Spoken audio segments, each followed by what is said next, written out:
오늘도 레전드 채널을 방문해주셔서 대단히 감사합니다. 시한통쾌의 감동 눈물 레전드 사연 바로 시작하겠습니다. 안녕하세요. 세상에 저 같은 사연을 겪은 사람이 또 있을까 싶어서 이렇게 사연을 제보하게 되었습니다. 저에게는 형이 한 명 있습니다. 형은 저희 집안에서 아픈 손가락이에요. 아버지가 알코올 중독과 도박으로 일찍 돌아가시고 그때부터 집안의 가세는 급격하게 기울게 되었습니다. 어머니도 원래 건강이 안 좋으셨기에 변변한 일자리도 구하지 못하고 어렵게 살아가고 있었어요. 한참 사춘기였던 형에게 그런 힘든 일이 닥치니 형은 삐뚤어지기 시작했습니다. 밤 늦게 집에 온다거나 몸에 담배 냄새를 심하게 풍기고 오곤 했지요. 저는 형이 무서워서 아무 말 못했어요. 우리 형이 점점 이상해진다 라고만 생각하고 있었습니다. 그런데 그런 형이 점점 도를 지나쳐 나쁜 짓을 하고 다니게 된 겁니다. 평범한 친구들이 돈을 뺏거나 자기랑 같이 노는 일진들과 어울려서 옆 학교로 싸움을 하러 간다거나 하는 행동을 하는 거였습니다. 그러다가 하루는 형이 오토바이를 훔치다가 경찰에 걸려서 엄마에게 연락이 온 적이 있었습니다. 엄마는 애비 없는 집안에서 태어났다고 삐뚤게 살면 누가 불쌍하다고 이해해 줄 것 같니? 이 애미는 니네들 먹여 살린다고 다리가 부서질 듯이 아픈데도 그런데도 자존심이며 뭐며 다 버리고 돈 벌고 있는 거야. 동생도 있는데 왜 이렇게 속을 썩여 도대체가. 이게 뭐야? 내가 너를 그렇게 키웠니? 내가 공부를 잘하라고 하디 아니면 돈을 많이 벌어라고 했어. 훌륭한 사람이 되려고 했어. 그저 건강하게만 착하게만 살라고 그렇게 말했건만. 그게 그렇게 힘들어서 애를 돈 뺏고 심지어 오토바이를 훔쳐서 경찰에 잡혀와? 이럴 거면 집에 나가라. 엄마도 지쳐 이젠. 하면서 처음으로 정말 화를 내셨어요. 항상 엄마는 저희 형제가 어떤 나쁜 짓을 해도 찬찬히 조곤조곤 낮은 목소리로 타일러 주시고 왜 그런 짓을 하면 안 되는지 설명해 주시는 분이었는데 엄마가 그렇게 화를 내시는 모습은 저도 처음 봤거든요. 형도 지지 않고 대들었습니다. 쥐뿔도 나한테 해준 거 없으면서 왜 나한테 그러는데 내가 내 인생 살겠다는데 무슨 참견이야. 누가 엄마 불렀어? 누가 엄마한테 돈 달래? 나도 가난한 집안에서 태어나서 쪽팔려. 그래, 집 나갈게. 집 나간다고 하면서 불같이 화를 냈습니다. 그렇게 형은 오토바이 사건 이후로 정말 집에서 가출하게 되었어요. 엄마는 저한테 네 형 찾지 말라고 어련히 때 되면 돌아올 거라고 했지만 형은 일주일 넘게 집에 들어오지 않았어요. 엄마도 걱정이 심해져서 발을 동동 구르고 있다가 일이 터진 겁니다.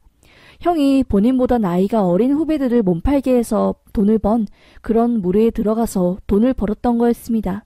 그게 단속반에 걸리고 형이 소년원에 가게 된 거였어요.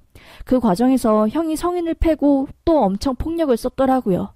그 전부터 폭행, 훔치는 거 등등 경찰서에 들락날락한 형은 더 이상 물러날 길이 없었던 거였습니다. 결국 형은 소년원에 들어가 복역을 하게 되었어요.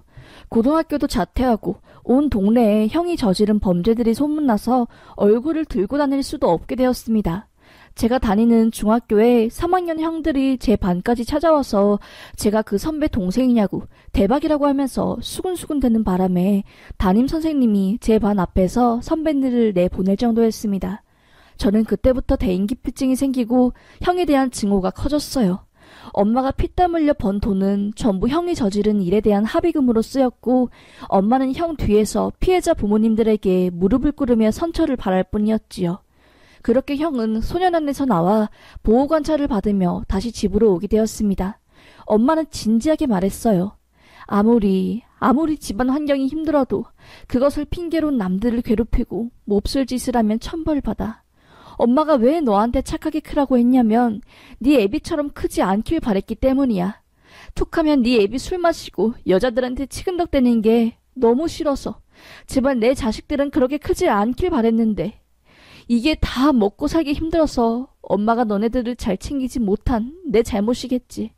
그래, 엄마가 미안하다. 자식 잘못은 다 부모 탓이란 말이 있듯이 너가 그렇게 큰 것도 다 내 잘못인 것 같구나. 제발 이제 엄마를 봐서라도 마음을 바로잡으면 안 되겠니? 하면서 정말 엉엉 우셨어요. 그런 엄마의 모습을 본 형도 정신을 차렸는지 알겠다고 하면서 다시 착하게 살겠다고 약속을 했고요. 그런데 사람은 바뀌지 않나 봐요. 자퇴를 한 형은 일을 하면서 나름 착실하게 살았어요. 성인이 될 때까지는 그 이후로 별다른 사고를 치지 않았고요. 그런데 형은 성인이 되고 예전에 같이 놀던 나쁜 형들과 지내더니 다시 점점 예전에 그 폭력적이고 거친 형의 모습으로 돌아가는 것 같았습니다. 매일같이 여자들과 술을 진탕 마시고 집에 들어오지도 않고 엄마는 거의 반 포기하다시피 사셨어요. 그러다 형이 기어코 사고를 친 겁니다. 술을 먹고 여자에게 해서는 안 될 짓을 하게 되었고 형은 결국 구속되어서 징역형을 받게 되었어요. 엄마는 그때 충격을 받아 쓰러지셨습니다. 뇌출혈로 혼수 상태에 빠졌고 형이 구속심사 받는 동안 결국 세상을 떠나셨어요. 저는 그때부터 형에 대한 어마어마한 분노에 휩싸이게 되었습니다. 엄마에게 효도하려고 꾹꾹 참으며 공부해서 대학 입학을 앞두고 있었는데 형 때문에 모든 게 수포로 돌아간 것 같았습니다. 저는 형에게 면회를 가서 소리쳤어요. 야, 이 새끼야. 네가 그러고도 사람이야? 네가 그러고도 형이냐고. 너만 가난한 집에서 컸어? 너만 아빠 없이 컸냐고. 왜 엄마한테 충격 줘서 한평생 착하게 살아온 엄마를 죽게 해? 네가 뭔데? 너는 엄마 살인한 놈이야. 알겠어? 다시는 연락하지 말자. 다시는 연락하지 마. 인간 말종 같은 놈아. 하면서 그 이후로 저는 형과 인연을 끊고 살았습니다. 전화번호도 바꾸고 대학에 입학한 뒤 종적을 감추었어요. 저는 형과 다른 삶을 살기 위해 아등바등 살았습니다. 정말 열심히 살았어요. 학교 공부가 끝나면 바로 알바 가서 새벽 2시까지 일하고 7시에 일어나서 다시 학교 갈 준비를 했지요. 다행히 집안 사정으로 인해 대학 등록금은 전액 장학금으로 해결할 수 있었습니다. 저는 최소한의 생활비를 제외한 모든 금액을 전부 모았습니다. 군대 갔다 오고 대학 졸업하니까 딱 수중에 3천만 원 있더라고요. 남들에게는 작은 돈일 수 있지만 저는 학교 다니며 미친 듯이 안 쓰고 모은 돈이었기 때문에 저에게는 정말 큰 돈이었습니다. 졸업해서 학교 기숙사에서 나와 저는 그 돈으로 원룸을 잡고 취업 준비를 시작했어요. 비록 일과 병행한 학교 생활이었지만 학점은 거의 만점에 가까웠고 각종 공모전에도 입상한 경력이 있었기에 좋은 기업에 취업하고 싶었습니다. 저는 NCS 시험을 치르고 결국 2년간의 준비 끝에 그토록 원하던 공기업에 입사하게 되었어요. 정말로 전국에서 내놓으라고 하는 인재들도 들어가기 힘들었던 그 기업에 제가 합격할 줄은 꿈에도 몰랐습니다. 세상을 다 가진 기분이었어요. 열심히 살면 세상은 배신하지 않는구나 하고 기쁨이 뜨거운 눈물을 흘렸습니다. 그렇게 제가 취업하고 나서 여유가 생기자 저는 대학교 1학년 때부터 좋아했던 동생에게 고백을 했습니다. 꼭 성공하고 여유가 생기면 고백하리라. 내 마음을 전하리라 했거든요. 그 동생도 저를 좋아했지만 저는 연애할 때가 아니라는 이유로 거절했었거든요. 언젠가 내가 지금보다 더 멋진 사람이 되면 그때는 내가 너한테 먼저 고백할 거라고 하면서요. 저는 약속을 지킬 때가 왔다고 생각하며 그 동생에게 공기업 합격 소식과 함께 고백을 했어요. 오래 기다렸다고 내 마음을 받아줄 수 있냐면서요. 결국 저는 그 동생과 연애를 시작하게 되었습니다. 엄마도 아빠도 없는 고아 같은 내가 살아온 인생을 전부 알고도 나를 받아준 그 여자를 위해 저는 최선을 다했어요. 여자친구와의 찬란한 미래를 위해서 일도 열심히 하고 듬직한 남자가 되기 위해 일 끝나고 운동도 하며 좋은 남친이 될 수 있도록 노력했습니다. 여자친구와 사귄 지 6년이 되던 날 저는 여자친구에게 차원을 하게 되었어요.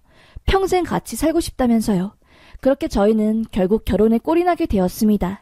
장인 장모님에게 부모님이 없다는 사실을 말씀드리기까지 조금 힘들었지만 저희 인상 이야기를 듣고 장모님께서 펑펑 우시며 제 등을 토닥여 주셨어요. 열심히 살아왔다고 고생했다면서요.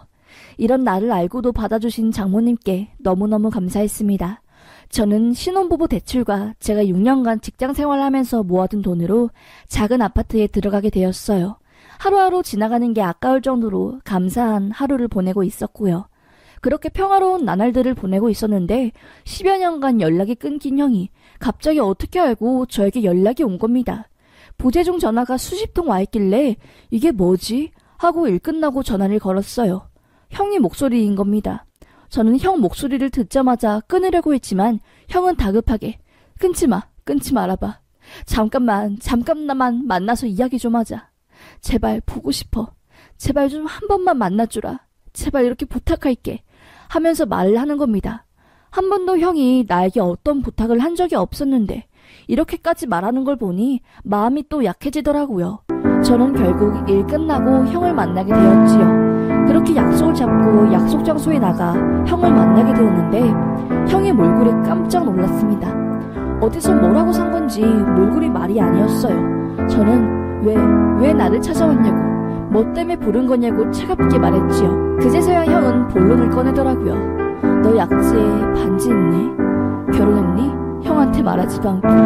그래도 그렇지, 넌 어떻게 10년을 얼굴 한 번 안 보고 살 수 있냐. 진짜 냉정하다. 다른 게 아니라 나 진짜 돈 5천이 너무 급하다.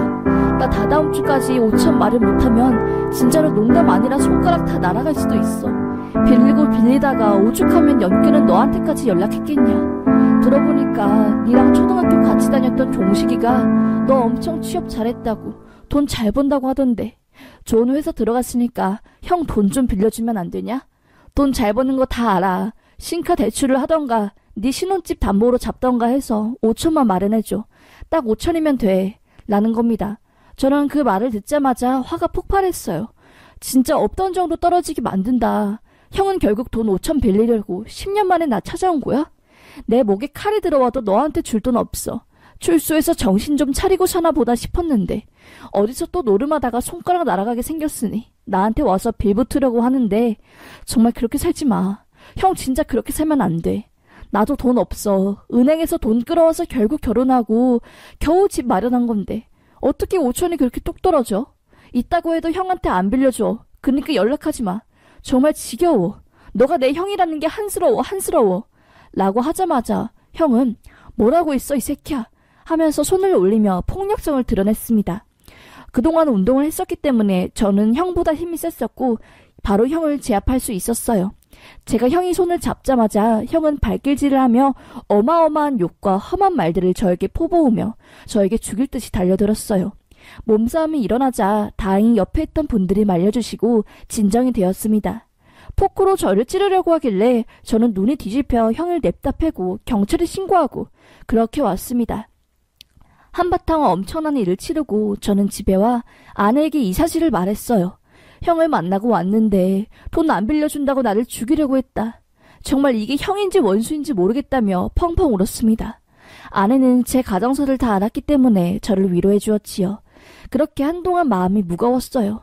돈이야 빌려줄 수 있었지만 그 돈을 빌려주면 형이 더 안 좋은 길에 빠져들고 또 돈이 없으면 저에게 올 게 뻔하기 때문에 일부러 안 빌려준 거거든요. 그렇게 상황이 마무리되고 여느 때와 다름없이 생활을 하고 있었습니다. 그런데 직장에서 근무를 하고 있는데 갑자기 병원에서 전화가 온 겁니다. 아내가 계단에서 쓰러졌는데 머리가 크게 다쳐서 지금 수술 들어가야 하니까 빨리 모 병원으로 와달라고 하면서요. 저는 이게 무슨 일인가 싶어서 바로 병원에 갔습니다. 알고 보니 아내가 계단에서 떨어졌는데 머리를 크게 다쳐 지금 바로 수술에 들어가지 않으면 위급하다는 거였어요. 저는 어안이 너무 벙벙한 상태로 수술 동의서에 사인을 하고 그렇게 아내를 들여보냈습니다. 수술이 끝난 아내의 경과는 좋지 않았어요. 오랜 시간 내에 상소가 공급되지 않아 이미 몸은 많이 망가져 있는 상태였고 마취에 깨어나기 힘들 수도 있다는 의사의 말이 있었습니다. 저는 엉엉 울며 이게 도대체 어떻게 된 일이냐면서 왜 갑자기 아내가 계단에서 떨어진 건지 건강했던 아내가 왜 이렇게 된 건지 알 수 없었습니다. 저는 아내가 깨어나길 간곡히 빌고 또 빌었어요. 저의 기도가 모색하게 결국 아내는 혼수 상태에 빠지게 되었습니다. 하지만 저는 희망을 놓지 않았어요. 아내는 뇌사 상태가 아니었고 동공에 빛을 보였을 때 수축하는 등 뇌의 신경이 작용하고 있었기 때문입니다. 의사 선생님께서도 얼마나 오랜 시간이 걸릴지는 모르겠지만 반응을 하고 있으니까 분명히 희망이 있다면서 저를 격려해 주셨고요.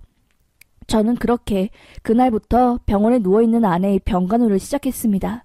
욕창이 생기는 걸 방지하기 위해 매일같이 아내를 뒤집혀 등을 닦아주고 근육이 퇴화하는 걸 막기 위해 손수 다리를 움직이며 운동을 시켰어요. 저희 노력이 빛을 발했던 건지 1년이 지나자 아내의 손가락 발가락에 반응이 왔어요. 저는 포기하지 않고 더 열심히 아내를 돌보았습니다. 3년이 되는 날 기적적으로 스스로 눈을 떴고 동공을 움직였어요. 의사 선생님께서 이건 기적이라고 말씀하셨습니다. 아직 인지 능력이 온전하게 돌아오지 않았기에 말을 할 수는 없었습니다. 의식이 어느 정도 돌아온 아내를 위해 병원에서는 외부 자극에 더 잘 반응할 수 있도록 치료를 했고, 아내는 결국 다른 사람과 의사소통을 할 수 있을 정도로 회복이 되었어요. 그런데 말모니터인 아내가 꺼낸 말은 너무나 충격이었습니다. 당신 형이 날 이렇게 만들었어. 당신 내가 누워서 엄청나게 외쳤는데 당신 형이 나를 이렇게 만들었다고. 아무도 내 말을 들을 수 없었고 간호사가 와서 깨어나긴 틀렸다고 하면서 나를 대하는데 절망에 빠진 나를 여보가 매일같이 귀에다가 일어날 수 있다고 속삭여줘서 깨어날 수 있었던 거야. 여보 나는 계단에서 떨어진 게 아니야 하면서 외치는 겁니다. 저는 도대체 이게 무슨 말이냐고 어안이 벙벙했어요. 아내는 당신 형이 우리 집 앞까지 찾아왔어. 내가 밖에 쓰레기 버리려고 나가려는데 대문 앞에 있던 당신 형이랑 마주쳤고 내가 누구시냐고 물으니까 당신 형이라대. 나는 왜 오셨냐고. 우리 남편 돈 없으니까 그만 좀 고달프게 하라고. 사람 피말려 죽게 하지 말라고 말하자마자 당신 형은 내 목 졸라서 날 죽이려고 했어. 내가 거의 기절하기 직전에 발버둥 치다가 계단으로 떨어진 거고. 당신 형 그때 도망가온 거고. 그게 진실이야 여보. 그게 진실이라고 하면서 엉엉 우는 겁니다. 저는 너무 깜짝 놀라서 그게 정말이냐고 묻고 또 물었어요. 우리 형 때문에 아내가 3년간 이 고생을 했다니 용서할 수 없었습니다. 저는 바로 경찰에 이 사실을 접수했고 아내는 힘겨운 몸으로 진술을 했고요. 그때 당시 정황과 그 근처 CCTV를 통해 형이 집 밖에서 뛰어나와 도망가는 모습이 확보되었고요. 결국 영장이 떨어져 형은 구속되었습니다. 살인미수로 형은 구속되었고 1심에서 6년형을 선고받았지만 형량이 많다는 이유로 항소한 상태네요. 저도 기가 막혀 검사를 통해 똑같이 항소한 상태고 절대 선처 없이 형이 벌을 받도록 하기 위해 노력을 하려고 합니다. 아내는 충격으로 인해 정신과 치료와 그리고 오랜 시간 몸을 움직이지 않아 근육이 많이 퇴화되어 물리치료를 받고 있네요. 저는 집을 내놓고 다른 곳으로 이사가려고 합니다. 출소 후 형이 찾아오지 못하게 보호 시스템도 신청하려고 하네요. 정말 극악무도한 악마보다 더 악마 같은 형 때문에 사랑하는 아내까지 떠나보낼 뻔한 그놈을 절대 용서하지 않을 겁니다. 사연 들어주셔서 감사합니다.